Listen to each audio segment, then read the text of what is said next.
A gente está no mais um papo com o produtor. Uma das melhores interações que a gente tem é estar conversando com quem está no campo. E hoje a gente está com o Marcos Giroto, produtor, técnico, e está nessa caminhada há um bom tempo. Eu sou Ailton Rodrigues, sou CEO, sou representante da Aquabit, um dos idealizadores, e a gente buscou desenvolver a plataforma, o aplicativo, e a ferramenta para ajudar os produtores no campo a controlar a produção deles da melhor forma possível e obter os melhores resultados. Marcos, te apresente. A gente já se conhece há um longo tempo aí, mas te apresente para o povo que vai ver aí o nosso papo aí tão gostoso aí. E diz aí quem é o Marcos e o que o Marcos anda atuando por aí. Bom, sou o Marcos Giroto, eu sou zootecnista, né, trabalho com aquicultura também há bastante tempo. Atualmente sou gerente de uma propriedade aqui no Paraná, trabalhando com produção de tilápia, exclusivamente tilápia, tanto de juvenis quanto adultos, né, para engorda. E também faço algumas consultorias, principalmente na área ambiental e na área de legislação aí para outras, claro, para a própria piscicultura que eu sou gerente, né, e também atuando em algumas outras pisciculturas nessa parte de licenciamento, regularização ambiental e regularização em águas da União. Mas basicamente hoje é produção, dia a dia de fazenda, né, atuando como gerente aí de uma fazenda aqui no litoral do Paraná. Litoral do Paraná, olha só.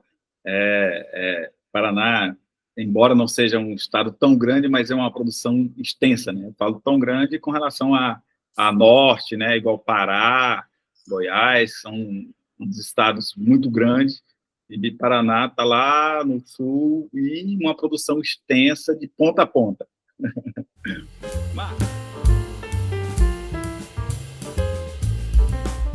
Max, já que você já falou aí sobre essa questão ambiental, fala para a gente quais são os desafios dessa questão de tanto legislação estadual, regional ou federal, quais os desafios que tem ainda na tua região.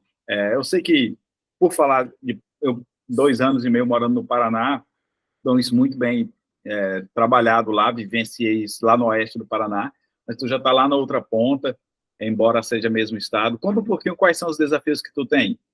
Bom, então o processo de licenciamento aqui na região, né, principalmente no litoral, ele é diferente, né, do que a gente tem no oeste. Talvez o grande desafio nosso aqui no litoral seja um mosaico de unidades de conservação, então a gente vai ter Parque Nacional, APA, Floresta Nacional, Floresta Estadual, tudo ao redor das áreas produtivas, né, e isso modifica o processo de licenciamento. Então, você tem, além de ter o processo ordinário, né, que você vai passar pelo IAT, né, o Instituto Água e Terra, o órgão ambiental do Paraná, você vai ter essas outras particularidades em relação aos parques. Então, existe uma preocupação maior.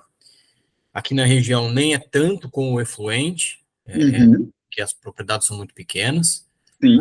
as que produzem aqui na região, até aquelas outras que são um pouco maiores, já estão estabelecidas, mas a parte de efluente nem é tanto. Mas a grande preocupação dos órgãos ambientais aqui é em relação dos escapes, por a gente estar muito perto de unidades de conservação. Então, existe uma preocupação muito grande em cima disso. A maioria dos produtores ainda é muito pequeno, é não profissionalizada, né, produzindo para venda para a vizinhança, e talvez esse também seja um outro problema, porque o órgão ambiental enxerga essa baixa profissionalização, essa baixa especialização, e tende a achar que todo mundo que está fazendo está deixando o peixe escapar, tá com uma... É um descuido, tipo um descuido, são descuidados.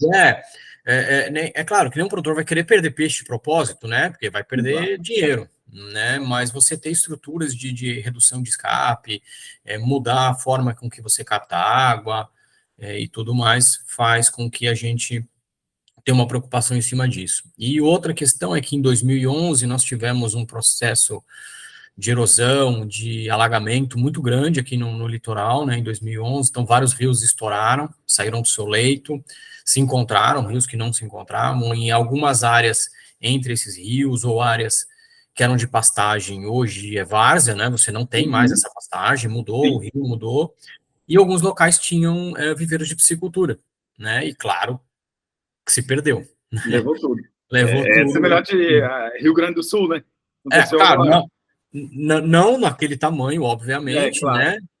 Mas assim, o efeito em cima da produção foi muito semelhante assim, só que localizado.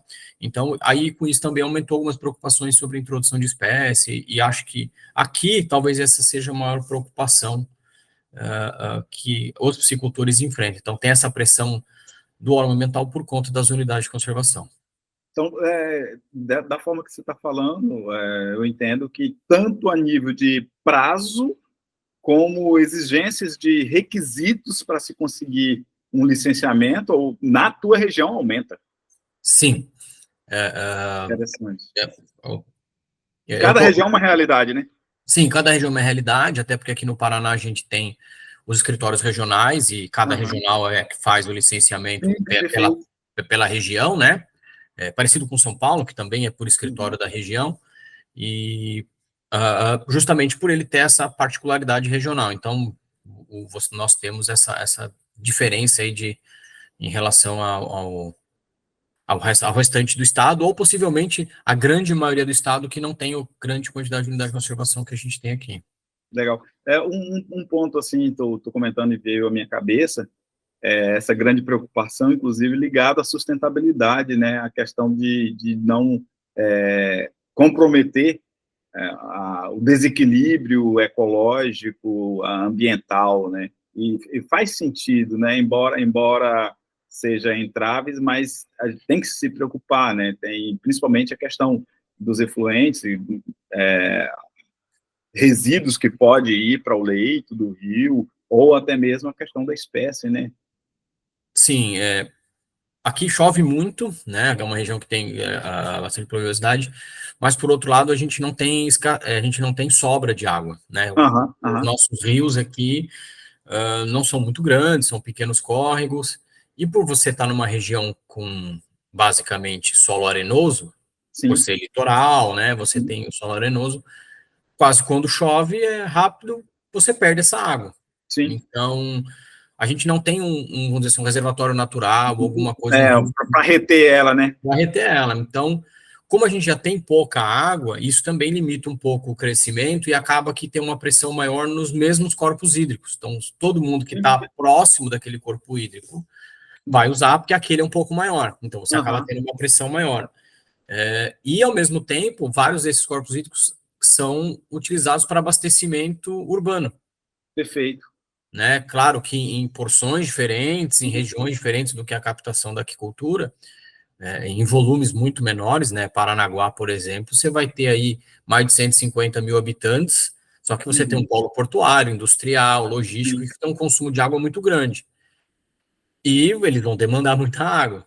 É uma grande preocupação. Então você tem essa certa competição, porque são os mesmos corpos hídricos. Então você Perfeito, acaba perfeito. também tendo essa preocupação aí no caso do efluente e da captação aqui E da também. captação, né? E da captação, que vai ficando escasso, né? Sim. Verdade, verdade, Hiroto. Falando mais sobre a tua localização aí, tá bem próximo aos grandes centros a nível de indústrias, e eu queria saber também nessa questão de insumos, equipamentos, como é que é essa compra, essa negociação, esse processo com os fornecedores. Tu tem dificuldade ou aí tu tem uma oferta muito boa, tu consegue fazer boas cotações de equipamento, como é que é?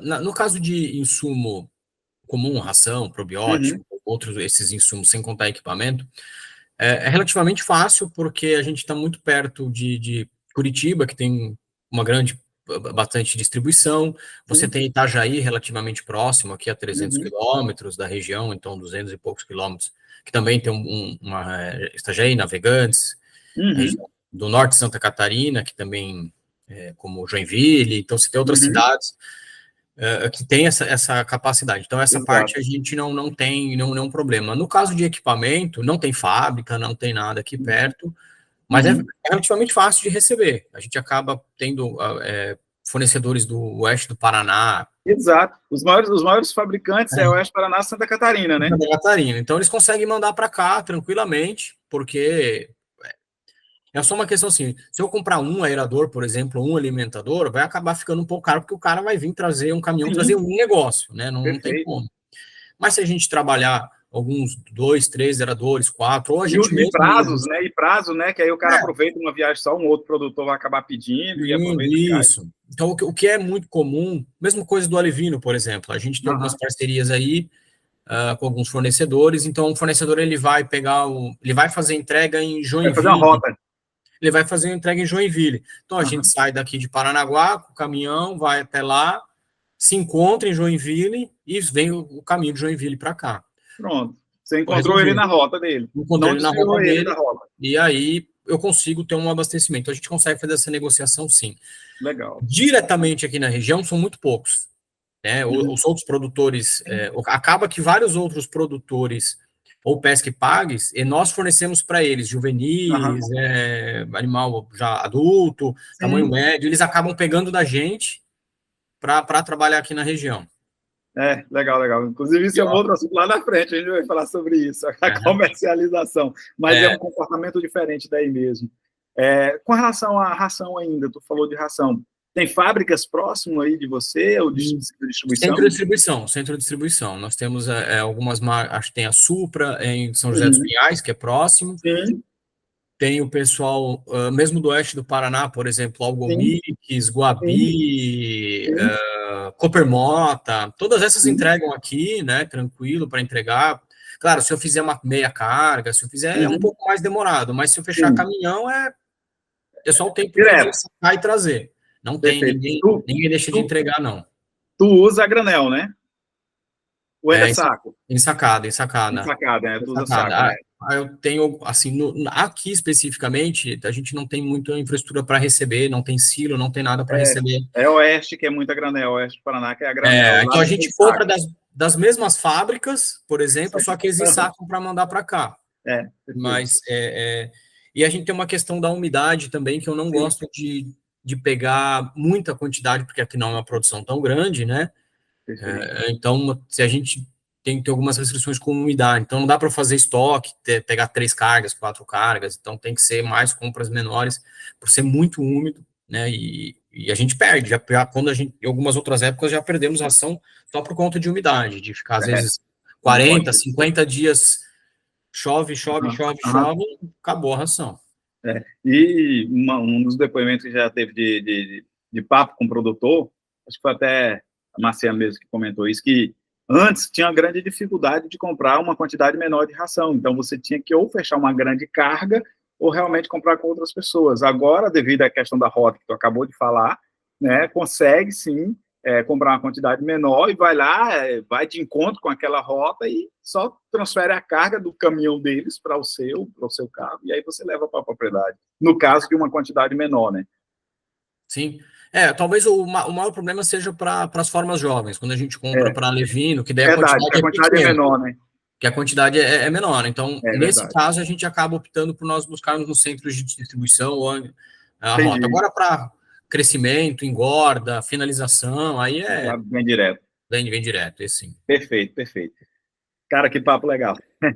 Isso é bom demais. E bom para essas outras pessoas que vão nos ouvir também, vão nos assistir, cada experiência, cada Ah, realidade. sim, claro. A gente vai falar agora da porteira para dentro, né? Então é o papo melhor ainda. É o pé no barro, na beira do tanque. E aí vale toda a tua experiência, toda a tua vivência aí.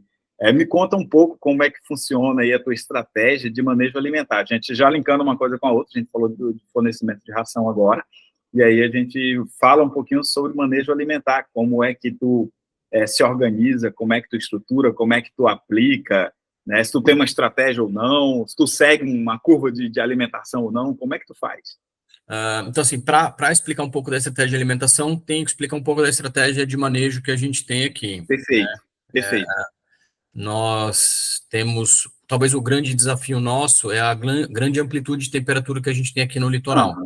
O verão é muito quente, então passa de 40 graus vários Caramba. dias, às vezes fica 10 dias, beira o 38, 40, 41, fica muitos dias. Claro, Uhum.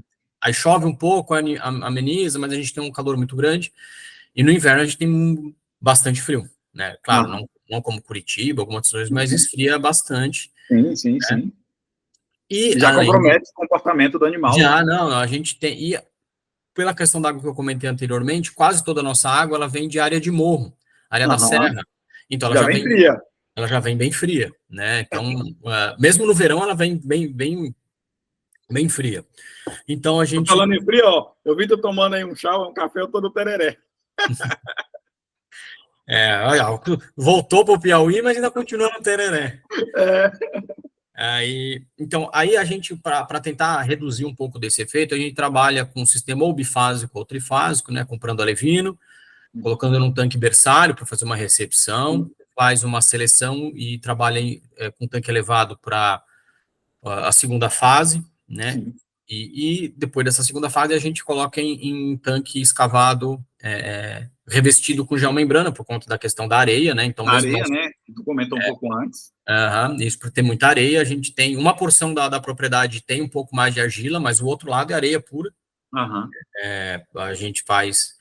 E para também os nossos tanques, a gente não só cavou, por conta da questão do que eu comentei, de ter muito alagamento, ser uma preocupação, então a gente aprofunda uma parte e levanta o talude, né, no caso da propriedade aqui. Então você sobe o talude, né? Isso, não a gente socava. Legal. Não socava, né? Aí tem. Legal. É meio que a altura do talude para baixo, qual é a profundidade do lençol em relação a quanto que sobra de aterro para subir, é mais ou menos essa conta que a gente faz. Bacana. E aí a gente tem essas três, né, situações. E o manejo alimentar é baseado em cima da comercialização. Então, por exemplo, a primeira fase não tem falta de ração, ração à vontade, né, para ter o melhor crescimento. Na fase daí um pouco maior, já juvenil, já ali a partir né? dos 5 gramas ali, 10 gramas, que a gente, entre 5 e 10 gramas a gente faz a primeira transferência, e vai aí é que tá. Até onde nós vamos? Até 30, 70, 100, 200, vai depender do giro, daí sim, dos tanques de comercialização. Aí o manejo que a gente trabalha é em cima justamente disso. Se eu tô vendo, claro, eu tenho um mínimo, obviamente, já baseado na curva que a gente já tem aqui na propriedade, que agora a gente já tem algumas curvas, já tem alguns ciclos. Legal. Aí a gente trabalha em cima disso, né? Claro, você tem as tabelas teóricas, né, das fábricas de ação, né, que todas as pessoas têm, mas a gente acabou montando uma muito adaptada para a realidade. É o histórico, é a realidade. É a realidade. E a partir daí a gente faz esse manejo aí pensando na alimentação, pensando na comercialização. Então, se eu estou vendo, olha, vou tirar agora, vou esvaziar um tanque, fazer uma comercialização grande, e eu tenho a previsão de, sei lá, um mês tirar, ou daqui um mês sair tudo, daqui uma semana, né? Quando eu tenho essa previsão, baseado nessa previsão de comercialização, eu trabalho com o meu manejo alimentar, né? Com maior ou menor quantidade, para acelerar ou assim, dar uma acelerada, dar uma segurada, para ele não chegar nem muito grande e nem muito pequeno lá fora. Eu não posso colocar... a gente já teve alguns resultados que para colocar no inverno tem que estar beirando 100 gramas, foi os resultados que nós tivemos, assim, entre 90 e 120, ou maior, né, claro. E no verão, de 30 a 70 já dá. Então, a gente consegue colocar para fora um pouco antes, por conta da questão da temperatura da água. Então, a partir dessa comercialização, de você deixar o tanque vago, preparar esse tanque interno da estufa, né, porque a primeira e a segunda fase são em estufa, justamente por isso que a gente consegue segurar. Ambiente protegido. Protegido, mesmo assim, claro, faz frio, mas é completamente diferente do ambiente externo. E a partir dessa ideia de comercialização que a gente faz o manejo alimentar. Claro que no universo perfeito, você não teria que fazer redução nenhuma, toda a venda sai perfeita, né? Seria o ideal, mas não funciona assim, né? A gente tenta trabalhar normalmente pelo tamanho da produção, sempre em par, ter 2 tanques prontos, na área externa, sempre 2 tanques prontos, aí que eles terminam vão ter mais 2, depois mais 2, mais 2. Escalonado, sempre você vai ter ali. Sempre escalonado, e aí eu tenho que ter lá dentro, né, na minha estufa, tentando escalonar da mesma forma. Claro, não é perfeito. Às vezes tem que segurar um pouco mais do que eu previ, ou tem que acelerar um pouco mais do que eu previ por uma questão climática, ou uma venda que não se realizou, ou uma venda maior do que aquilo estava previsto, que é difícil, dificilmente a gente vende mais do que previu. Mas é tentar o manejo alimentar baseado nesse comportamento de comercialização. Muito massa. E uma das coisas que me chamou muita atenção na tua fala, e todo sentido, o produtor tem que pensar assim, que toda a tua estratégia de manejo vem alinhado primeiramente com a comercialização, com a demanda que você vai ter. E aí, com base na demanda que você estrutura, porque o ambiente, embora a gente diga que você tem um controle dentro da tua propriedade, mas é um controle que depende de vários outros fatores, né? E tu citou 2 pontos aí que influenciam diretamente no teu manejo, no teu processo, que é a comercialização, e o outro, claro, é o clima, né? Então, ou quente ou frio, que também vem aí. Às vezes o frio vem um pouco mais cedo, às vezes ele vem um pouco mais tarde, né? E de alguma forma aí você tem que ajustar essa tua jornada para poder conseguir alcançar aquela brecha do calendário que é da comercialização, né? E assim, aqui, por ser uma região turística, né, litoral, né, você tem uma demanda muito grande no verão. Além da Semana Santa. O mercado lá fora fica aquecido. Chega em 15 de novembro, por exemplo, você tem uma busca muito grande, porque quando esquenta e as pessoas... Curitiba é muito frio, começou a esquentar, o povo vem para a praia, e você começa a ter uma demanda em novembro. Olha só. De peixe. Aí vai novembro, dezembro, janeiro, fevereiro, passa até carnaval, você tem a demanda da temporada de verão, e depois você tem a demanda da Semana Santa, né, do peixe. Então, aqui tem essa diferença por conta de ser uma região turística, mesmo sendo litoral, muita gente não quer comer peixe do mar, vem para a praia, quer comer peixe, quer comer tilápia. Sim, legal, muito massa, muito massa.